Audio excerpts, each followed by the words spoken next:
Bonjour et bienvenue dans ce nouvel épisode. Aujourd'hui, je vous propose une nouvelle interview réalisée par la Psychologie pour tous. Nous allons aborder les erreurs qui empêchent de rencontrer la bonne personne, les mécanismes psychologiques qui nous figent dans les schémas répétitifs et tous les freins à la rencontre. Je vous explique mon propre chemin et les erreurs que je rencontre le plus souvent chez mes clientes. J'espère que cette entrevue vous plaira.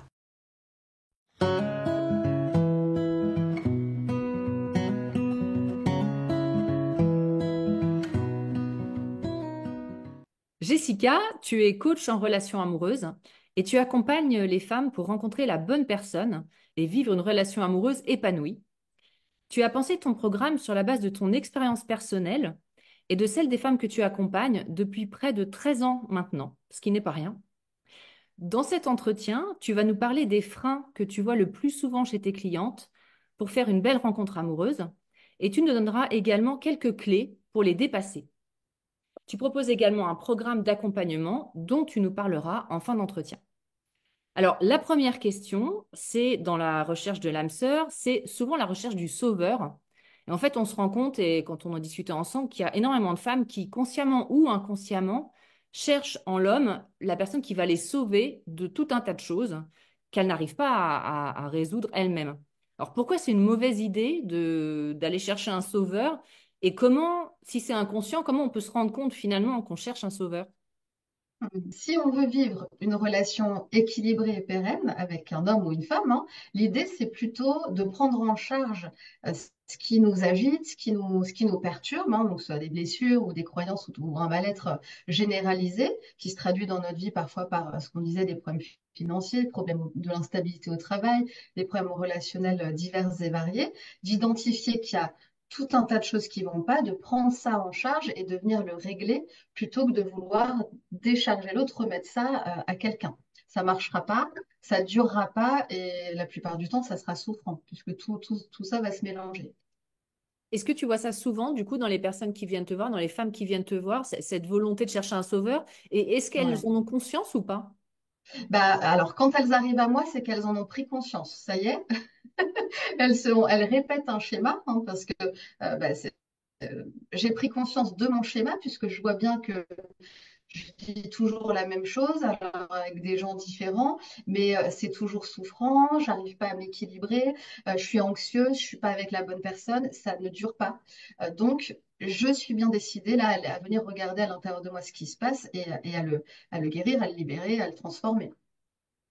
Ouais. Et on précise pour autant, j'avais lu ça dans des papiers sur la psychologie assez récemment, que pour autant, l'autre peut nous aider à guérir nos blessures, bien sûr, Bien parce que sûr. tout l'amour entre deux êtres humains est toujours guérissant, mais il faut pas que ce soit que ça, quoi. Il faut aussi se prendre en charge. Oui, faut pas que ce soit la mission première, en fait. Bien sûr qu'ensemble, on se guérit, on s'agrandit mutuellement. C'est ça, d'ailleurs, la beauté du couple, c'est l'espace qu'on va créer où on va s'emporter tous les deux vers du mieux, vers plus de bien-être, plus de guérison. Mais parfois, on veut déléguer complètement le boulot à l'autre. Et ça, c'est pas bon, ça marche pas. Hmm. Alors, il y a une autre problématique souvent chez les femmes qui viennent te voir, c'est le rapport à soi. Et tu évoquais les mauvais jugements que les femmes ont souvent sur elles-mêmes. Ouais. Pourquoi c'est un repoussoir pour les hommes, en fait, de se maltraiter, de mal se juger? Au-delà que c'est déjà Oui, pas bon pour nous, hein. dans les freins à la rencontre, il y a beaucoup ça, une dévalorisation extrême, un manque de confiance en soi, beaucoup d'auto-jugement. Alors, pourquoi ça peut pas marcher non plus? Parce que, encore une fois, on attire ce qu'on est, ce qu'on vibre et la façon dont on fonctionne. Et puis surtout, la relation qu'on est capable d'avoir avec l'autre, elle est conforme à la relation qu'on a d'abord avec nous-mêmes. Donc, l'idée première là, c'est de venir se réparer, venir restaurer l'estime de soi, changer de regard sur soi, se considérer vraiment autrement euh, pour déjà aller mieux soi et puis pouvoir attirer naturellement quelqu'un qui pourra avoir notre valeur.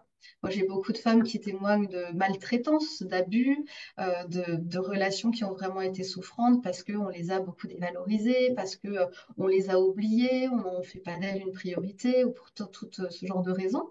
Et la réalité, c'est que elles relationnent elles-mêmes déjà comme ça avec elles-mêmes.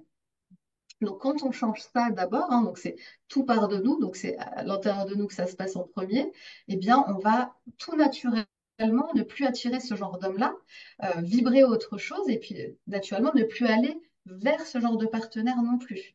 Parce que, on a des filtres, on en a déjà parlé, mais tout ce qu'on croit normal, bah, on le vit, on le répète et on l'attire à nous. Si tu crois que c'est normal qu'on t'oublie, qu'on t'appelle juste une fois de temps en temps, ou qu'on te parle mal, tu vas pas créer autre chose dans ta vie. C'est ton codage interne, c'est tes conditionnements, c'est ta norme, et donc tu pourras jamais aller au-delà de ça.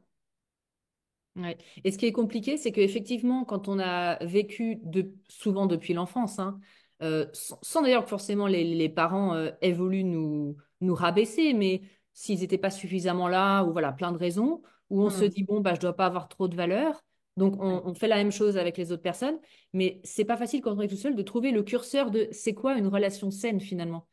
À quel Hmm. moment ça sera suffisant à quel moment c'est bien que la personne m'appelle, etc. Est-ce que je lui en demande trop, pas assez? Tu vois ce que je veux dire? Quand on est dans Oui. une pauvreté affective comme ça, on ne sait pas à partir du moment où c'est normal.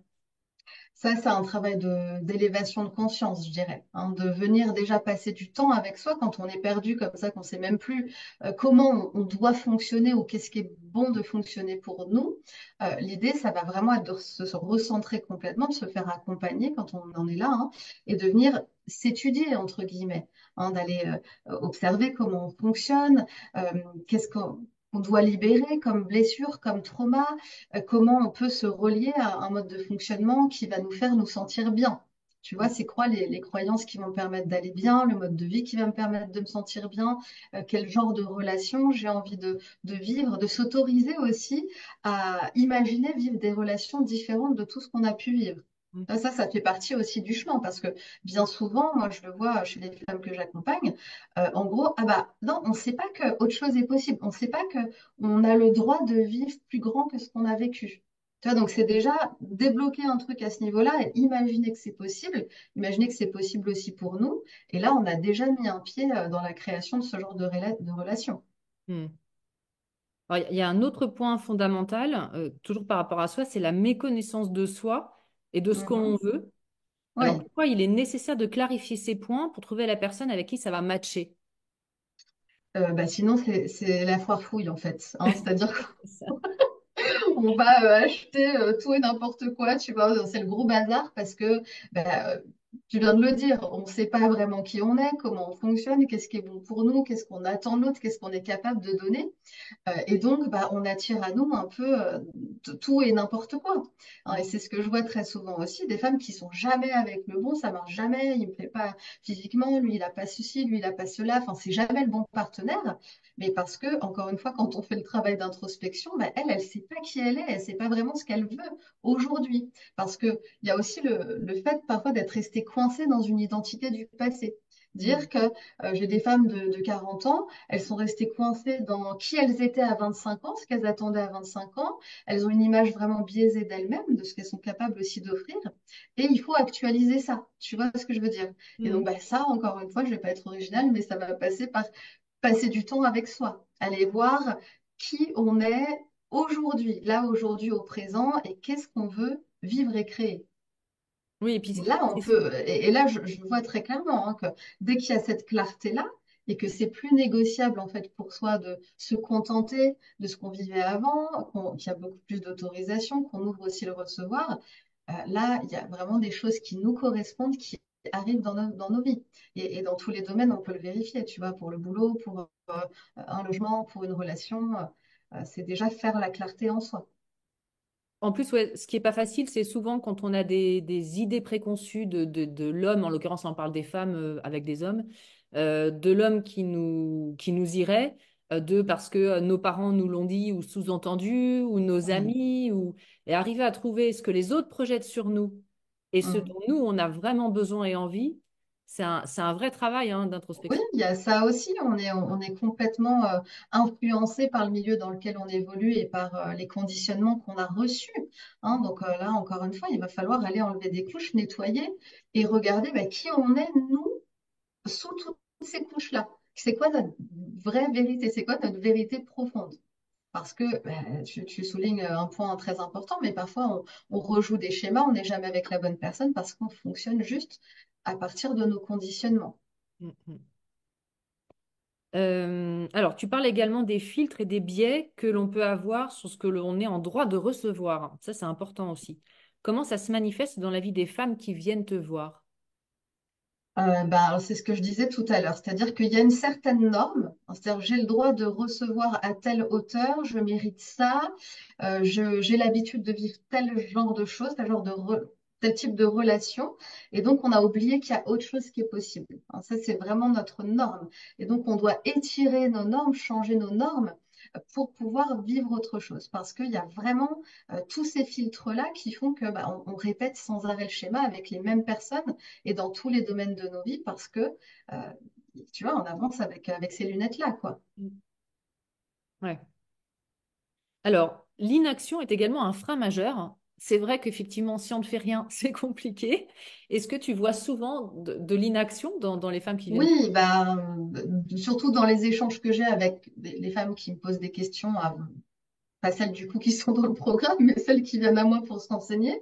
Et rien ne bouge, et puis ça change pas. Mais oui, c'est normal, c'est parce que là, euh, on peut pas se contenter juste de dire j'ai pas de chance en amour, je vis toujours les mêmes schémas, et puis de rester un peu coincé dans la victimité aiguë. Là, l'idée, c'est encore une fois de faire quelque chose de son histoire et de se dire bon, ok, il y a rien qui bouge, mais qu'est-ce que je fais pour que ça bouge? Est-ce que j'aime bien dire, est-ce que je passe plus de temps à parler de mes problèmes ou à les régler? Tu vois ce que je veux dire?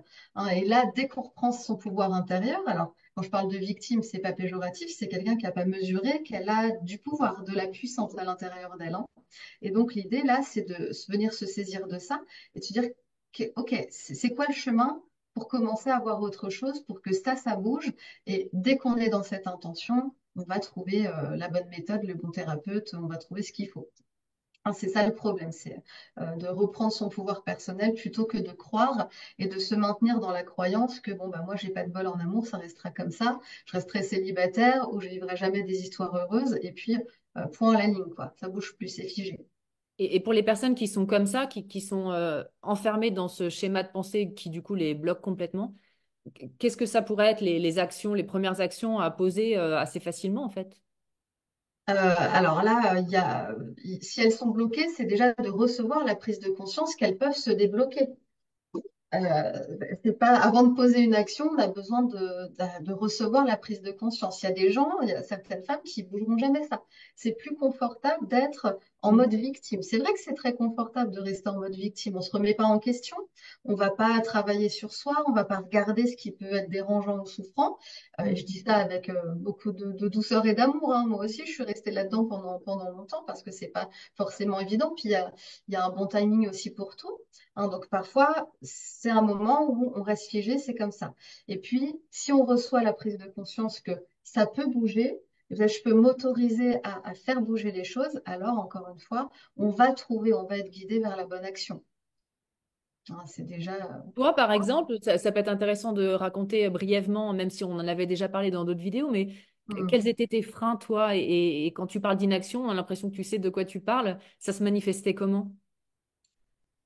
Oui, alors avec tout ce que je viens de dire là, moi j'ai vraiment vécu ça pendant très longtemps. J'étais coincée dans des schémas relationnels très souffrants et qui me permettait pas du tout de m'épanouir et en même temps qui me rendait très triste parce que je savais qu'autre chose était possible. Moi, je voulais vivre une vraie histoire d'amour, mais pas juste la passion. Ça, je l'avais déjà vécu. Je voulais quelque chose de durable et surtout d'équilibré. Et pendant longtemps, je me suis maintenue dans l'idée que c'était pas pour moi, que les femmes de ma famille avaient pas de chance, donc que ça allait pas bouger avec moi. Tu vois, que ça pouvait être karmique, mon destin, que j'avais juste pas de bol. Et puis donc, quand on est figé dans ses croyances, bon, bah, rien ne bouge. Et puis, on rejoue le schéma et nos croyances appellent les expériences qui correspondent à ça et ça bouge pas. Jusqu'au moment où je sais plus, il s'est passé quelque chose, et j'ai vu une énième vidéo ou lu un bouquin, et là je me suis dit, bon non, là maintenant il faut y aller, quoi. Il faut vraiment que je m'arrête, hein, et j'ai fait ce fameux arrêt sur image, je mets ma vie entre parenthèses, j'arrête de vouloir donc trouver un sauveur, trouver quelqu'un parce que je me sens seule, vouloir vite rencontrer quelqu'un parce que le temps passe et qu'il y a la pression sociale et qu'on te demande tout le temps, alors tu as rencontré quelqu'un et tu dis encore non, et ça devient insupportable. Je me suis dit, je vais assumer complètement cet espace que j'ouvre pour travailler sur moi et pour aller vraiment guérir tout ce qui a besoin d'être guéri en lien avec ma lignée de femme, évidemment, hein, Mm. et voir autre chose arriver dans ma vie. Et je me suis laissé le temps, ça a pris beaucoup moins de temps que ce que j'aurais cru. Moi, j'étais partie pour 5 ans, quelque chose comme ça.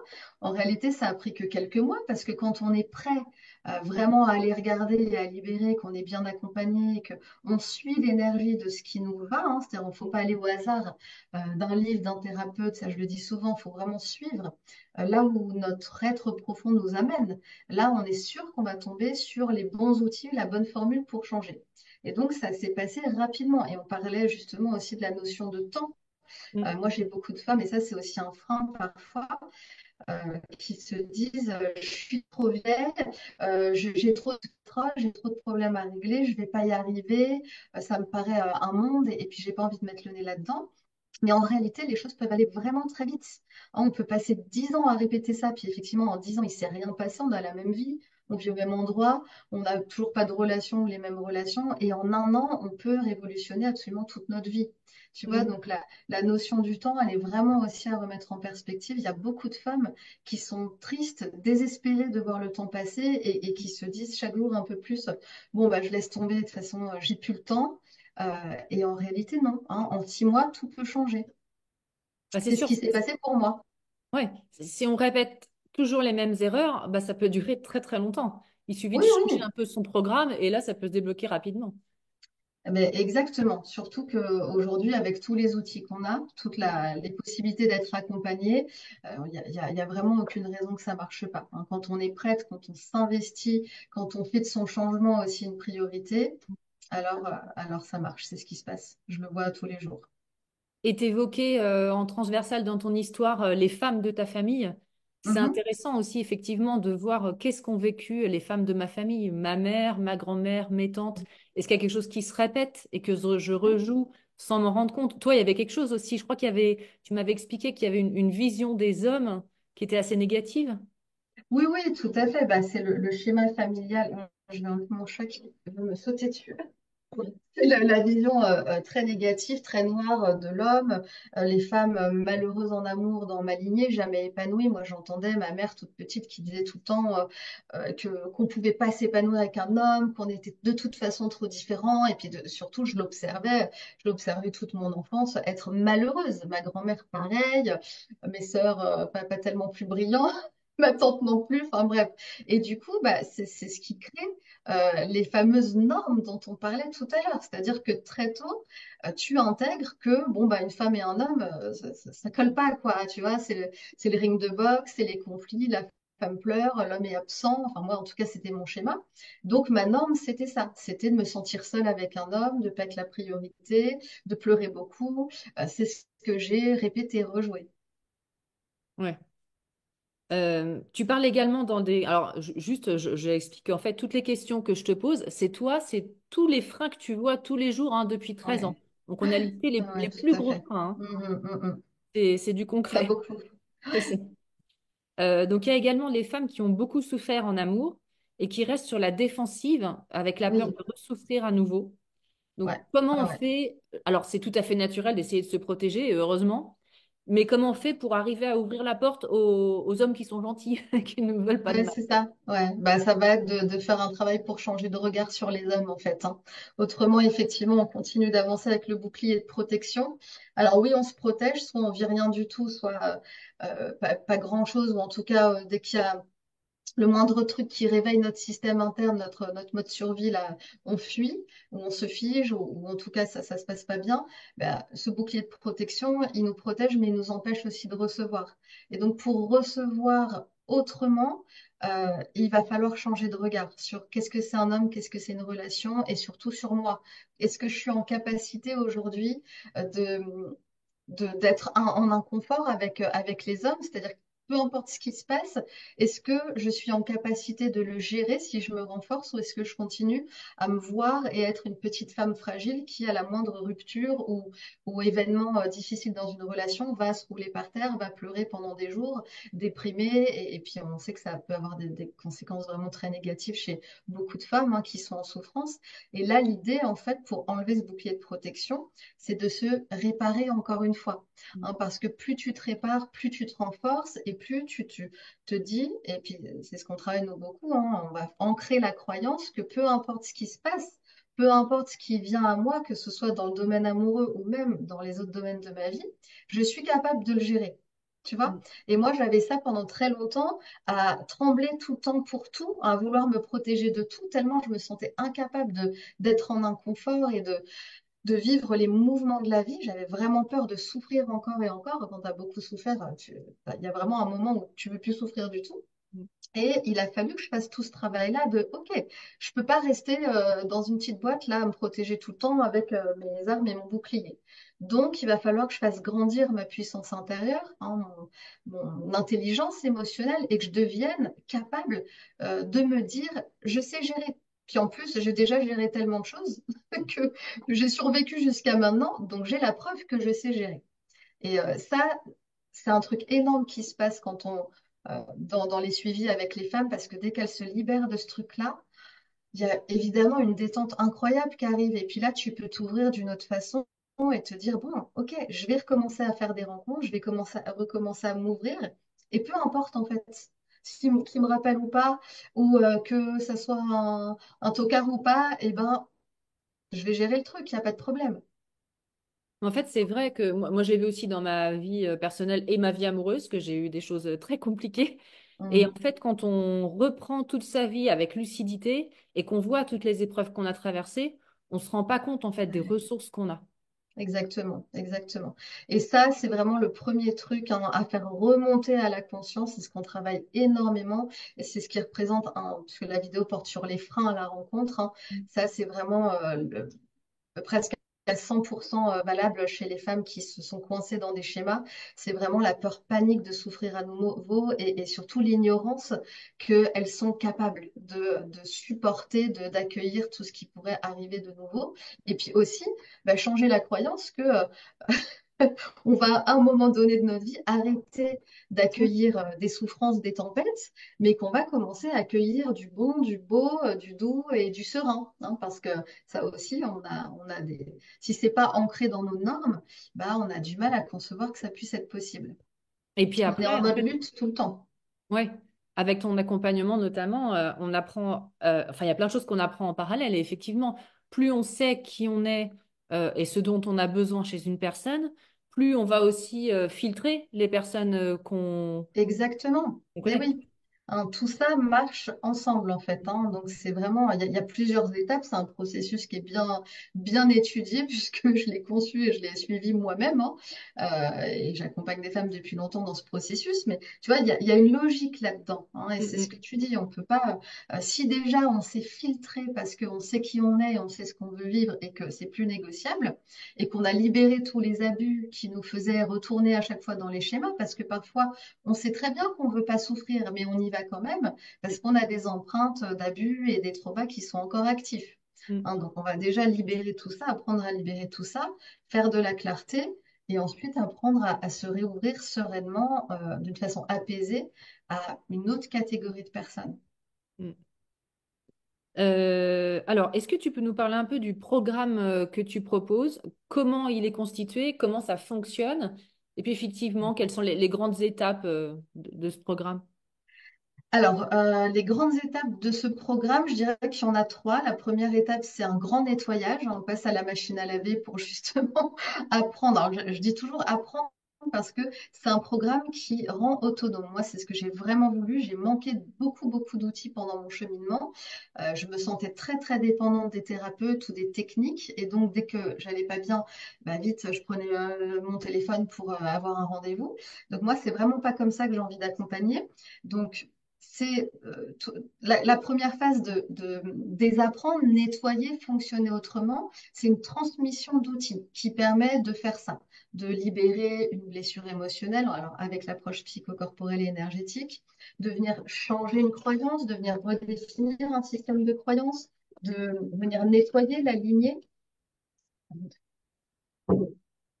venir nettoyer toutes les mémoires en lien avec notre lignée. Donc ça, c'est la première étape, gros nettoyage. Deuxième étape, c'est on reprogramme. Une fois qu'on a fait de la place pour du neuf, ben, on va venir reprogrammer, planter plein de nouvelles graines, donc en lien avec ce qu'on veut vivre aujourd'hui, qui on est une fois qu'on s'est actualisé. Et puis la troisième phase, ça va être ben, comment on active l'énergie pour créer ça, manifester ça, quelles actions on pose pour que ça devienne concret là dans la vie, vraiment. Est-ce que c'est un programme qu'on peut commencer n'importe quand ou il y a des dates de Oui. début? Non, non, c'est un programme maintenant qu'on peut commencer n'importe quand et qu'on peut suivre soit en autonomie, soit avec un accompagnement de groupe. Mais dans les deux cas, moi, j'anime un canal en fait privé sur Telegram que j'anime plusieurs fois par semaine. Et donc, je suis en interaction avec les participantes, je réponds aux questions et puis j'apporte euh, encore plus de choses via ce canal-là. Et il dure combien de temps le programme? Alors, il est conçu pour durer 4 mois, c'est-à-dire que les modules nécessitent quand même certains temps de digestion et d'intégration. Il y a des exercices à faire, il y a des audios de reprogrammation à écouter, des vidéos à regarder. Et donc, tout ça, ben, ouais, il faut prendre le temps. Encore une fois, on prend le temps parce que quand on prend le temps, on gagne du temps. Hein, et à chaque fois qu'on veut vite du résultat, on bâcle et puis c'est là qu'on se retrouve à perdre du temps. Donc, on prend le temps d'intégrer, de digérer. Et donc, moi, il y a 8 modules, donc 15 jours par module, ça représente à peu près 4 mois. Mhm. Après, j'ai des femmes qui font ça parfois un peu plus rapidement, ça dépend où on en est, hein, si on part de zéro dans le travail personnel ou si on a déjà bien bossé sur soi, et puis d'autres un peu plus longtemps, chacune son rythme, hein. Le programme est accessible à vie. C'est quoi les principales motivations des femmes qui viennent te voir quand elles, imaginons, elles regardent ton site Ouais. et puis pof, elles vont se lancer dans le programme. C'est quoi leur grande motivation? Bah, la motivation, c'est de rencontrer enfin le bon partenaire. Enfin, c'est vraiment d'arrêter de tourner en rond dans des schémas qui se répètent, dans des souffrances, parce que tout ça nous fait perdre beaucoup d'énergie. Ça crée aussi une dévalorisation toujours plus intense, hein. C'est ce que je vois, c'est que bah, évidemment, à force d'avoir des échecs amoureux entre guillemets, à force que ça marche pas, la femme prend tout pour elle, se dit que ça vient d'elle, qu'elle n'est pas assez belle, pas assez intelligente, pas assez pertinente pour retenir un homme auprès d'elle. Donc, il y a tout ce travail-là aussi de déconditionnement à faire. Donc, l'idée, c'est de rencontrer le bon une bonne fois pour toutes, parce qu'encore une fois, on est réparé, on sait ce qu'on veut, on sait qui on est, et on sait comment faire pour aller dans ce sens-là. Et puis, bah, j'ai beaucoup de femmes qui viennent à moi justement par rapport à cette transmission d'outils. Mm. Ça, c'est quelque chose qu'on me dit souvent, c'est j'ai conscience des choses, mais je ne sais pas comment changer en fait, hein. Je sais que j'ai plein de croyances, mais comment je les change? Bah, moi, je donne tout ça dans le programme et puis c'est une approche holistique, hein. C'est-à-dire que pour avoir un changement vraiment profond et durable, c'est ce que j'ai vécu, c'est comme ça que je suis formée. On doit travailler encore une fois sur toutes nos sphères. C'est comme les rouages d'une montre. Mm. Et ça, j'aime bien donner cet exemple aux femmes qui sont souvent un peu désespérées, qui n'ont pas le moral et qui vont se dire ça va prendre du temps, j'ai trop de choses à régler. Il faut vraiment penser que tout est interrelié. C'est les vases communicants, c'est les rouages d'une montre. Et donc, quand on va travailler un truc ici, ça va faire bouger tous les autres rouages. Et même si on n'en a pas conscience, il y a Mm. plein de choses à l'intérieur de nous qui vont se reparamétrer, qui vont se régler, plein de choses qui vont se libérer. Et c'est pour ça que le changement intervient plus rapidement qu'on l'aurait imaginé souvent. Et d'ailleurs, à partir du moment où on travaille réellement sur soi en profondeur, c'est tous les domaines de notre vie qui sont impactés parce que nous, on change Exactement. au global. Ouais, tout à fait, tout à fait. Mm. Ça, je le vois tout le temps. Je sais plus si c'est avec toi qu'on en parlait, mais on l'a peut-être dit dans une autre vidéo, mais parfois les femmes qui rentrent dans le programme, elles font bouger plein de trucs et puis d'un coup, elles ont une proposition pour un nouveau boulot. J'en ai Mm. une récemment qui me disait ça et c'est le boulot qu'elle attendait depuis des années, puis boum, ça tombe comme ça. D'autres, c'est l'argent qui arrive plus en abondance, ou alors encore, c'est les relations familiales qui d'un coup s'améliorent. Voilà, ça bouge là où ça a besoin de bouger en priorité. Mm. Donc le programme, et puis effectivement, tu disais, tu es disponible toutes les semaines sur un chat voilà, Telegram. Ouais, c'est ça. Ouais. Et donc Donc, il y là, a le programme en autonomie, ouais. le programme dans la version groupe. Donc, ça, c'est vraiment si on a besoin d'être encadré. Il y a 2 coachings de groupe, c'est des petits groupes à chaque fois, 2 coachings de groupe par mois. On ne se voit pas toutes les semaines. Avant, je faisais toutes les semaines, mais il n'y a pas le temps d'intégrer tout ce qu'il y a à mettre en place. Donc, tous les 15 jours, c'est parfait. Mhm. Et puis, entre-temps, il y a aussi le canal Telegram qui accompagne tous les jours avec la possibilité d'être en lien avec moi, évidemment. Top. Du coup, bah, je mettrai, donc il y a un lien spécial pour la psychologie pour tous, donc je mettrai le lien dans le descriptif de la vidéo, et comme Mhm. ça, les gens pourront aller voir directement le programme, le détail, et le suivre si ça les Mhm. touche, s'ils le souhaitent. Exact. Ouais, c'est Est-ce que tu parfait. as quelque chose à ajouter pour conclure cet entretien? Euh, je ne vois pas, je pense qu'on a tout dit. Bah, je veux juste rajouter que c'est vrai que beaucoup de femmes me contactent, hein, et moi, je suis toujours touchée en fait, parce que j'ai été cette femme il y a quelques années qui souffrait beaucoup, qui ne trouvait pas de solution et qui voulait vraiment vivre une belle histoire et qui n'y arrivait pas. Alors, je tiens à dire que évidemment, on n'a pas besoin d'être en couple et d'être avec un homme pour être heureuse, hein, parce que j'ai déjà vu des commentaires comme ça, c'est pas le sujet. Mais il y a des femmes pour qui c'est vraiment important, qui se sont réalisées déjà dans plein d'autres domaines, mais qui n'arrivent pas à vivre une histoire avec quelqu'un et qui ont envie de construire parfois une famille. Et pour ces femmes-là, c'est vraiment important de venir régler des choses. Et donc, bah, à ces femmes, j'ai envie de dire que tout est possible, en fait, tout se fait. Hein, c'est vraiment toujours une question de cheminement intérieur, de venir voir, bon, qu'est-ce qui fait bugger le truc ici, quoi? C'est quoi? Est-ce que c'est des mémoires transgénérationnelles? Est-ce que je suis en train de mimétiser le schéma des femmes? Ah oui, ça, on n'en a pas parlé. Mais tu sais, les personnes avec qui les personnes qu'on fréquente le plus en fait, hein, au quotidien et qui nous maintiennent parfois dans une réalité. Ça, on le voit très souvent. Des collègues de travail, des sœurs ou en famille, on se plaint des hommes et puis de toute façon, c'est normal qu'ils te rappellent pas, c'est tous des cons les mecs, etc. Et en fait, il faut prendre conscience que tant qu'on est là-dedans, ben, on active les circuits neuronaux qui correspondent à ça encore plus. On se reprogramme à l'infini à vivre l'échec amoureux. Donc ça aussi, il faut en sortir. Donc pour les femmes qui sont prêtes à sortir de ça, qui ont vraiment envie de faire la bonne rencontre, il y a un processus, il y a un chemin. C'est juste venir voir à l'intérieur ce qui fait bugger la machine et tout se libère, j'en suis persuadée. Mm. Et puis, tu en as de la On preuve reprend vivante, histoire. puisqu'aujourd'hui, tu as un compagnon et une petite fille. Oui, exactement. Hein, moi, j'aurais pas cru, hein, mais pourtant, ça s'est fait. Et Comme ça quoi, s'est fait parfaitement bien.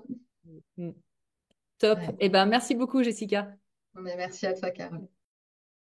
Voilà, c'est la fin de cette interview. Merci pour votre écoute. Si vous voulez vous faire accompagner vous aussi, eh bien vous avez tous les liens juste en dessous de ce podcast. Vous pouvez réserver un appel offert pour faire le point sur votre situation ou me rejoindre directement sur mon site internet. À bientôt.